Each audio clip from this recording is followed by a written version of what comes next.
ए मेरी सानो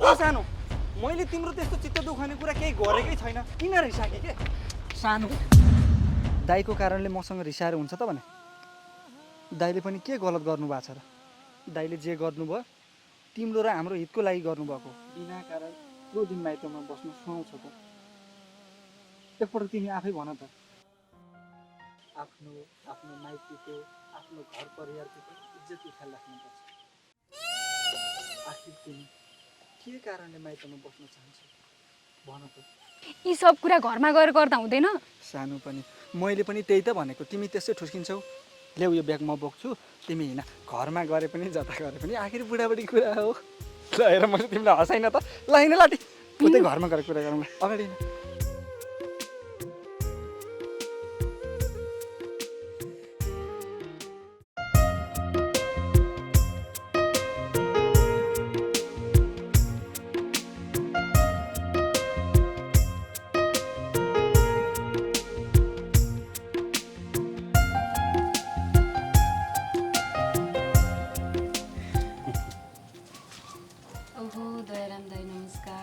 नमस्ते नानी नमस्ते हेर न मकै त सबै कुहिएछ के भयो यो सबै पानीले ए अहिले फेरि बर्सात पनि जुन बेला चाहियो त्यही बेला आएन अब यो मकै स्याहार्ने बेला आएर सबै मकै यसरी बिग्रेछ हेर न नानी मलाई कोदालो दिनु पर्यो तिम्रो मेरो कोदालोको त बिँडै बाँचिएछ भने केही चिज माग्नु पर्यो भने दलु आउँथ्यो दलु कहाँ गयो त आज आफै आउनु भयो त दलु त बुहारीलाई लिनलाई ससुराली गएको छ सानो त यसपालि धेरै माइत बसी नि त के सासूसँग घम्सा घम्सी परेको हो र हुन्छ घम्सा घम्सी सासूले बुहारीलाई हातैमा हगाउला मुतौला जय गर्छिन् बुहारीले सासूलाई आफूलाई भन्दा बढी माया गर्छिन् अनि यस्तो सासू बुहारीको पनि घम्सा घम्सी पर्छ त बुहारी माइत गएर बस्दा सासू न्यास्रो लाग्यो भनेर छटपटाइछिन् माथि एक अर्कामा माया प्रेम हुनु त राम्रो हो नि तर मैले त सानो माइत गएर बसेको धेरै भयो घरमा सासू बुहारीको झगडा परेको हो कि भनेर मात्रै सोधेको किन रिसाएको जाऊ कोदाली ल्याएर देऊ अनि साईले तिम्रो बुढा खोइ त देख्दिनँ मैले कतै पनि पसल जानु भएको छ ए ठुल्बा लिनुहोस् ल नानी गएँ ल नानी गएँ ल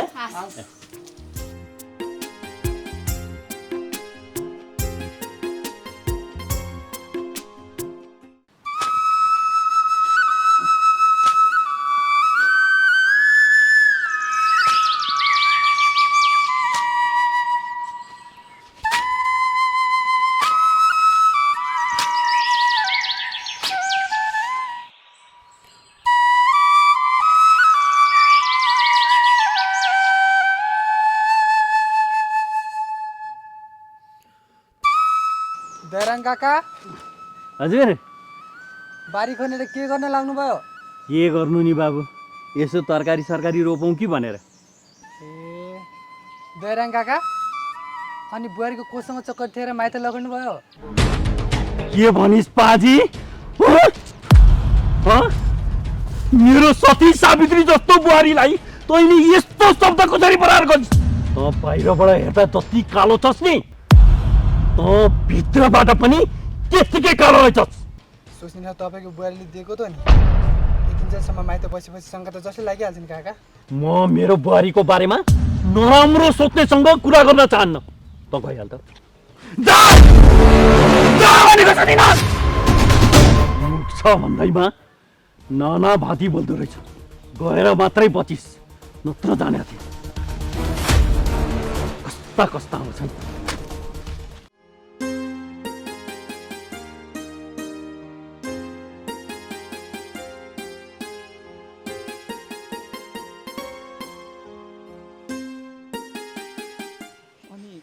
सुन त तिमी यो ब्याग लगेर घर जाँदै गर मलाई यो माहल्ला घरको बिर्खेलले त उताबाट आएपछि चाँडै भेट्न आइ भनेर भनेको छु। अब त्यसले किन भेट्न बोलाएर रहेछ, के कति काम पर्यो, म एकछिन गएर बुझेर आउँछु। तिमी चाहिँ जाँदै गर घर, म छिट्टै आउँछु। लौ यु ब्याक। छिट्टै आउनु है। ए हुन्छ हुन्छ, तिमी जाँदै गर, म छिट्टै पुगेर छिट्टै आउँछु है त। हस्।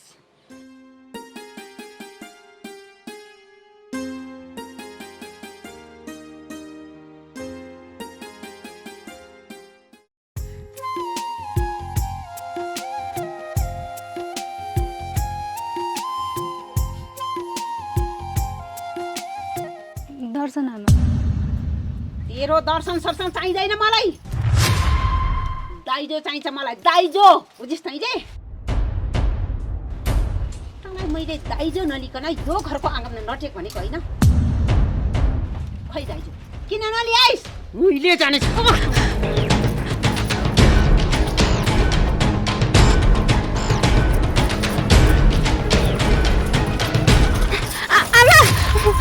आमा नगर्नु न।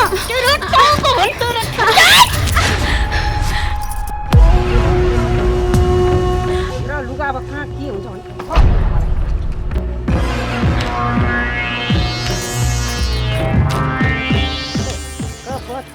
पनि बन्दैन। तेरो लुगा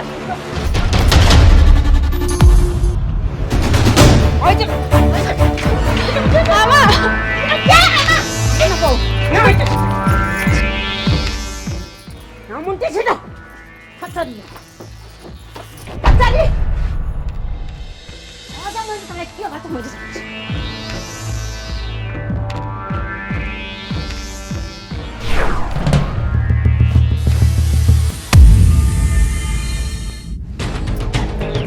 यी सबै लुगा धोएर ल्या।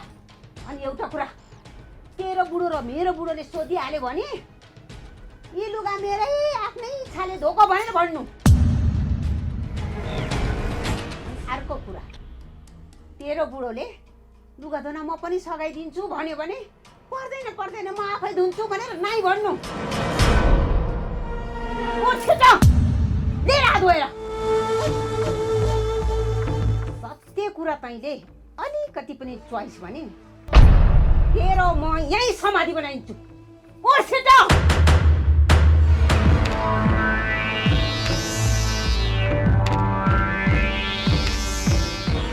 हो लुगा भनेको के हेरेर बसेको?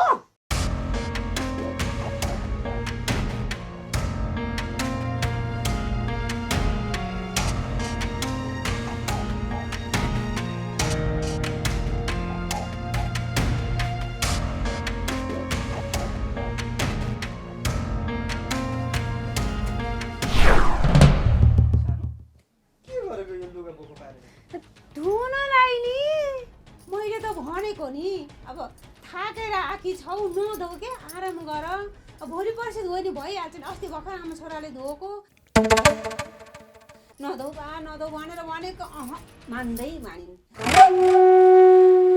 के गर्नु, तेरी बोलीलाई तँ आफै सम्झ, म त सकिनँ बा। सानो, भर्खर त तिमी थाकेर आएकी, किन दुःख गर्छौ? अहिले धुनु पर्दैन, नधौ। होइन म धोइहाल्छु नि।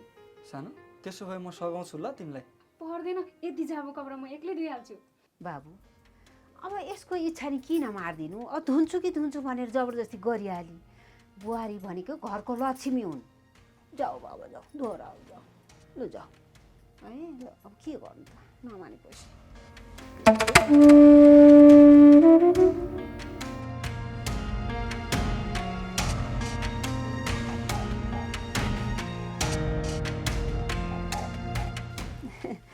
के हो नि हेर्न, अब त्यस्तो बुहारी मान्दै कति संस्कारी क्या। यो त संस्कारको झलक हो यो। बाबु आइजु ल, आइजु बस बाबु बस। थाकेर आइस होला? छैन आमा, थाकेको छैन। अनि ससुरालीमा सबैजनालाई सन्चै रहेछ? सबैजना सन्चै हुनुहुन्छ आमा।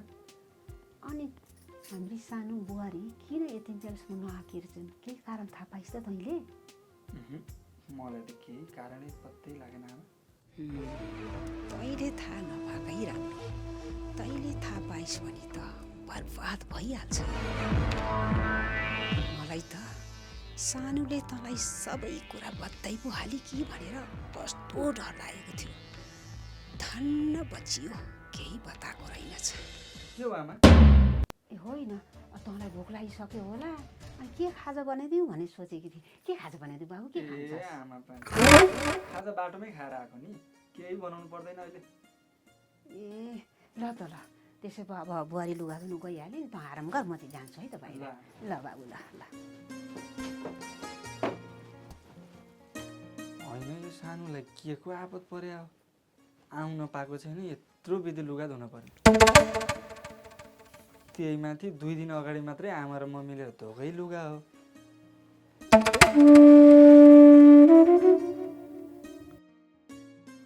जेसुकै गरोस्, अब यो आमा बाबुको कोठामा के बस्नु, आफ्नै कोठामा गएर आराम गर्छु।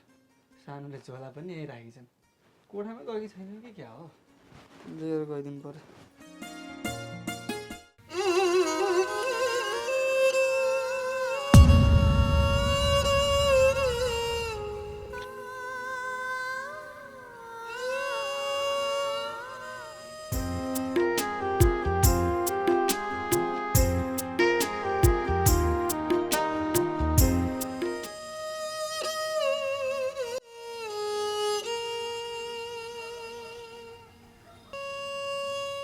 सानो बुहारी कति बेला आयो? दर्शन बुवा आशीर्वाद। अघि भर्खरै आएको। ए अनि यो कपडा सपडा के हो? धोनी भनेर लिएर आएको बुवा। ल यो लुगा त अस्ति मात्रै आमा छोरा भएर धोकाउ। धोए पनि के भयो त बुवा, म भर्खरै फेरि धोइहाल्छु नि। त्यसो भए म तिम्रो सासूलाई सघाउनु भन्छु। पर्दैन बुवा, पर्दैन, म एक्लै धोइहाल्छु नि। होइन के लाटी, 2 जनाले धुना छिटो हुन्छ नि त। दयरानी, ए दयरानी, हजुर यता धारामा आऊ त एकछिन। आएँ। ल छिटो आऊ।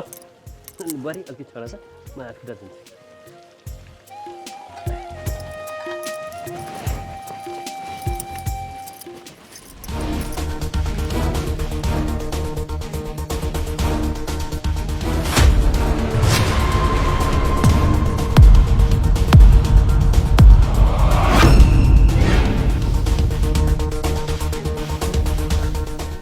बुहारी, तिम्रो सासू आइपुगिन् त? ए आइसकेपछि ल बुहारीलाई यहाँ कपडा धुन सघाउ। मैले भनेको हो त नि हजुर। अनि तिमी थाकेर आएकी छौ, आउन साथ यत्रो लुगा किन धुन लगी कि? म आफै धुन्छु के, तिमी आराम गर भनेको। आमा हजुरको कर कर हात गोडा खान्छ, घुँडा दुख्छ भन्नुहुन्छ, म धोइहाल्छु भने यत्रो लुगा बोकेर आएकी।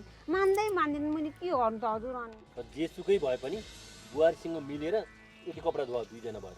म चाहिँ यो कोदाली बुझाएर आउँछु है। ल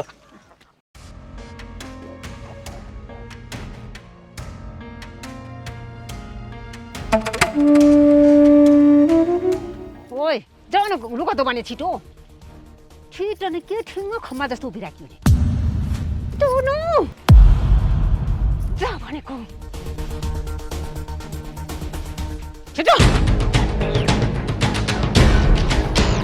अबको 10 मिनटमा यो सबै लुगा धोइसकिने तेरो अर्को हात पनि काटिदिन्छु। ए वसे गर्छु अनि सासूले धोइहाल्छ भनेर सोचेको तैँले? छिटो धुन छिटो, के लार लुनु गर्ने पछि ठक्कै पाउँछ।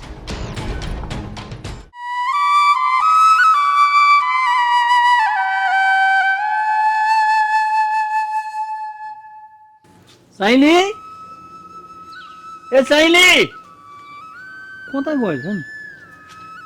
ए समीक्षा, समीक्षा के गर्दैछौ? बाहिर आउन।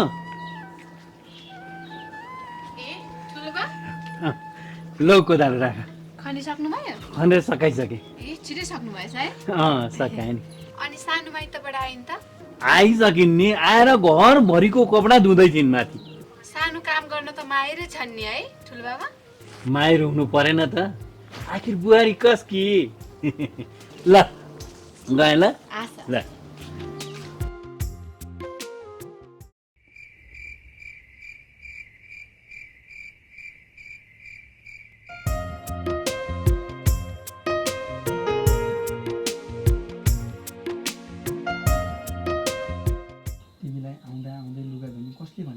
त्यही पनि आमाले लुगा मैलो भएको छैन, भर्खर धोएर राखेको, धुनु पर्दैन भन्नुभएको रहेछ त। तिमी चाहिँ जान्ने भएर धुन पर्छ। आफूभन्दा ठुला मान्छेले भनेको मान्नुपर्छ नि। तिमीलाई अरू केही होइन, हाम्री आमाको माया धेरै भएर मात्तिएकी हो। तिमीलाई त नि दिनभरि बस्न नदिएर काममा दलाउने सासु परेको भए ठिक्क पर्थ्यो। दुख्दैन त भने त्यत्रो विधि लुगा धोएपछि अझै बाँकी लुगा छ, त्यो पनि धुन्छौ कि? यता कार्पेट छ, माथि घरको छत छ, थोत्रो मोत्रो लुगा कति छ त्यो सबै लगेर धुँदा हुन्छ।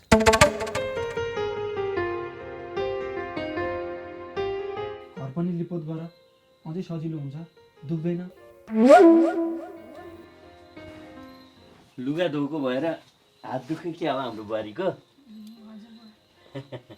त्यही तिम्रो हात दुखेका छन् भनेर बुहारीलाई दुःख दिदिन, आफै खाना बनाउनु पर्ला भनेर खाना बनाउने सुरसार गर्दैछन् तिमी सासू। जतिखेर पनि तिम्रै कुरा गरेर दुखी हुन्थी।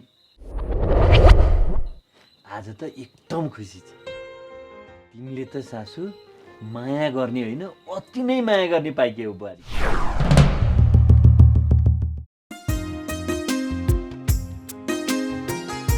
दलु मालिस सकिएको भएदेखि तर म तेरो काकाकोमा जाउँ न। तेरो काकाले तँलाई र मलाई दुवैजनालाई बोलाएको।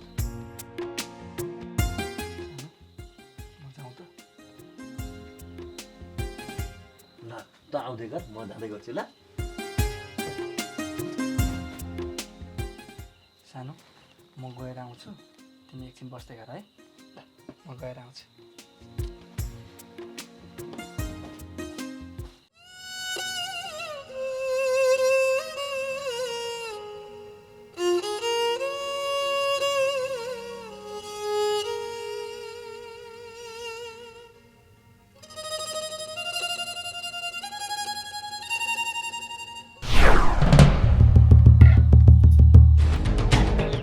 छोरालाई खुब तेल मालिस गर्न लागिसैन। अब छोराको पालो सकियो, सासूको पालो हो। सासूको खैले त तेल, तेरो हातले त म मालिस गरिदिन्छु।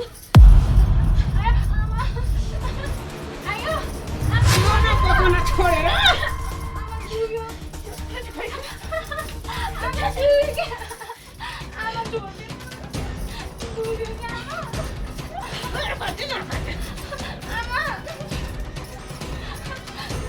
दाइजोले भनेको होइन, यही चिज दाइजो खुट्टै चाहिँ दाइजो चिज दाइजोले को त दाइजोले को फल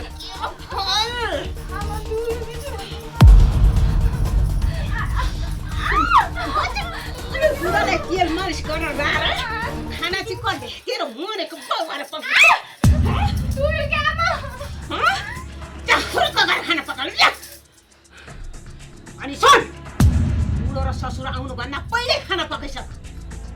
अर्को कुरो, खाना मैले होइन सासूले पकाउनु भएको भने भन्ने त्यहाँ, नत्र फेरि थोत्तो सुत्नु पुग्ला कस्तो। दाइजोको भए यस्तो हुन्थ्यो, अब म पनि त लाप सार्थे होला नि। दाइजो सधैँ ल्याउनु छैन यहाँ, खुब मात्र आउनु पर्छ। मुख पनि कस्तो छिटो सुनिनुहोस् कि मेरो लेक्चर सुन्नु पर्छ तपाईँ। गएर छिटो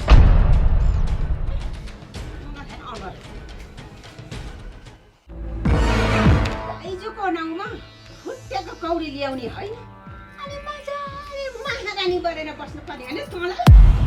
अहिले दाइजो नल्याइन्जेल त म तँलाई जेलले बस्ने दिने होइन।